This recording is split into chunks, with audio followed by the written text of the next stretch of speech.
नमस्कार दोस्तों, आज की मेरी कहानी है मूर्खों को ज्ञान।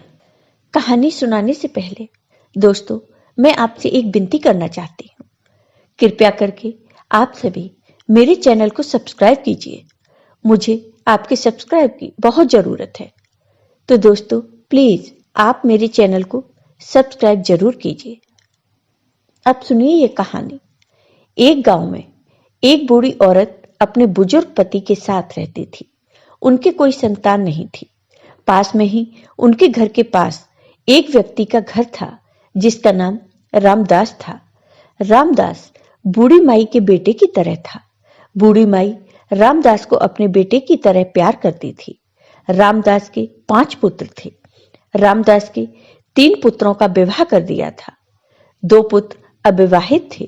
रामदास और उसकी पत्नी बहुत मेहनती थे। वे दोनों दिन और रात खेतों में काम करते और फसल से जो भी धन मिलता उससे परिवार का भरण पोषण करते। रामदास के पुत्र रामदास और उसकी पत्नी के कार्य में बिल्कुल भी हाथ नहीं बटाते। वे सारा दिन अपने मित्र मंडली के साथ घूमते फिरते, गांव में बैठते, ताश खेलते और कभी कभार शराब भी पीते। एक बार की बात है, रामदास और उसकी पत्नी खेतों में गर्मी के दिनों में गेहूं की फसल काट रहे थे। गर्मी के कारण दोनों बीमार पड़ जाते हैं। दोनों इतने बीमार पड़ जाते हैं कि वह खेत में पड़ी गेहूं की फसल को बांध भी नहीं पाते। फिर बूढ़ी माई रामदास के पुत्रों से कहती है कि आंधी आने वाली है, गेहूं की फसल के गट्ठर बांध कर रख दो, नहीं तो वे आंधी में उड़ जाएंगे। इस पर रामदास के पुत्र कहते हैं, कहीं आंधी नहीं आ रही, गेहूं क्या खेत से कहीं चले जाएंगे।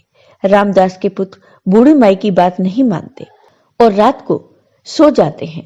रात में आंधी आती है और रामदास के पुत्रों का खेत के सारे गेहूं आंधी में उड़ जाते हैं।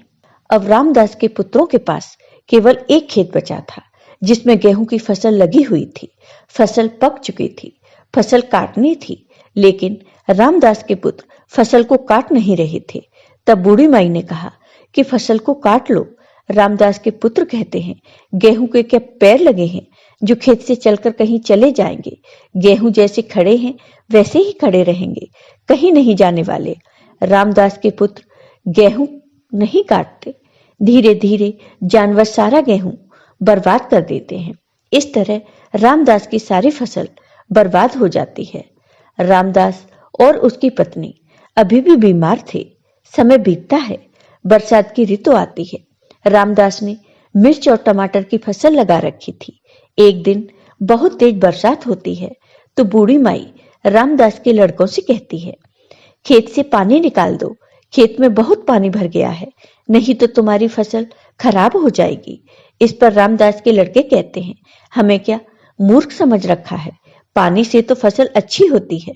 बुढ़िया हमारी फसल को खराब करना चाहती है, इसलिए हमें उल्टा सीधा ज्ञान दे रही है। हमको तो यह मूर्ख समझती है, लेकिन इसको नहीं पता यह खुद कितनी बड़ी पागल है। रामदास के लड़के बूढ़ी माई की बात नहीं मानते। इसका असर यह होता है कि उनके खेत में अधिक पानी भर जाने के कारण उनकी सारी फसल चौपट हो जाती है। बूढ़ी माई कहती है, तुम्हारी लकड़ियां पड़ी हुई हैं, उनको उठाकर रख लो। यह बरसात अभी बहुत दिन चलेगी, आगे जाड़े की ऋतु आने वाली है। फिर यह लकड़ियां सूखने की नहीं। अगर यह लकड़ियां नहीं सूखी तो तुम्हारे घर में चूल्हा नहीं जलेगा, और जब तुमको बहुत सर्दी लगेगी तो तुम लकड़ियों को जला भी नहीं पाओगे, और लकड़ियां नहीं जलेंगी तो तुम आग नहीं जला पाओगे। आग नहीं जला पाओगे तो सर्दी से कैसे बचोगे। इस पर रामदास के लड़के कहते हैं, यह बुढ़िया तो सठिया गई है। सूरज तो रोज निकलता है, बरसात थोड़ी रोज होती है। कुछ दिन बरसात होगी फिर बंद हो जाएगी, सूरज निकलेगा तो लकड़ियां भी सूख जाएंगी। इस तरह रामदास के लड़के बूढ़ी माँ की बात नहीं मानते। कभी बरसात होती है, कभी सूरज निकलता है, और इस तरह लकड़ियां सूख नहीं पाती और सर्दी की ऋतु आ जाती है।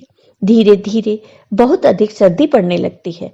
घर में पड़ी हुई सूखी लकड़ियां खाना बनाने और आग जलाने में खत्म हो जाती हैं। इस पर रामदास के लड़के खेत में पड़ी वह गीली लकड़ियां उठा लाते हैं। शाम को सर्दी से बचने के लिए आग जलाने के लिए उन्हीं लकड़ियों का प्रयोग करते हैं। वह आग जलाने की बहुत कोशिश करते हैं, लेकिन आग नहीं जलती। आग नहीं जलने के कारण वह बहुत क्रोध में आ जाते हैं और फिर से आग जलाने की कोशिश करते हैं, लेकिन आग नहीं जलती। इस पर बूढ़ी माई कहती है, बेटा, यह लकड़ियां गीली हैं, यह नहीं जलेंगी। आग जलाने के लिए सूखी लकड़ियां चाहिए। इस पर बूढ़ी माई के पति कहते हैं, तुम इनको क्यों समझा रही हो? यह मूर्ख हैं, इनकी समझ में कुछ नहीं आएगा। इनको ज्यादा समझाओगी तो इसका तुमको ही नुकसान होगा। बूढ़ी माई को बुजुर्ग इतना समझा ही रहे थे, तभी रामदास के पुत्रों को बहुत गुस्सा आया। उनमें से एक पुत्र बोला, यह बुढ़िया बहुत बकवास करती है, यह हमें ज्ञान देती है, इसको कुछ आता जाता नहीं है। हमारा जो कुछ भी नुकसान हो रहा है बस इस बुढ़िया के कारण हो रहा है। हमारी तो आग नहीं जल रही और यह परेशान कर रही है। मैं अभी इसको सबक सिखाकर आता हूँ। वह लाठी उठाता है और बूढ़ी माई के पास जाकर उसके सर में जोर से लाठी मार देता है। बूढ़ी माई वहीं ढेर हो जाती है। इसलिए सच ही कहा है कि मूर्खों को कभी ज्ञान नहीं देना चाहिए, नहीं तो खुद का ही बुरा होता है। तो दोस्तों, कैसी लगी आपको ये कहानी? अगर पसंद आई हो तो लाइक कीजिए, शेयर कीजिए और मेरे चैनल को सब्सक्राइब कीजिए। साथ ही बेल आइकॉन पर क्लिक जरूर कीजिए, जिससे हमारे वीडियो के नोटिफिकेशन आपको मिलते रहें। और दोस्तों, बेल आइकॉन पर क्लिक करके ऑल पर सेट जरूर करें, नहीं तो आपको हमारे नोटिफिकेशन नहीं मिलेंगे। धन्यवाद दोस्तों।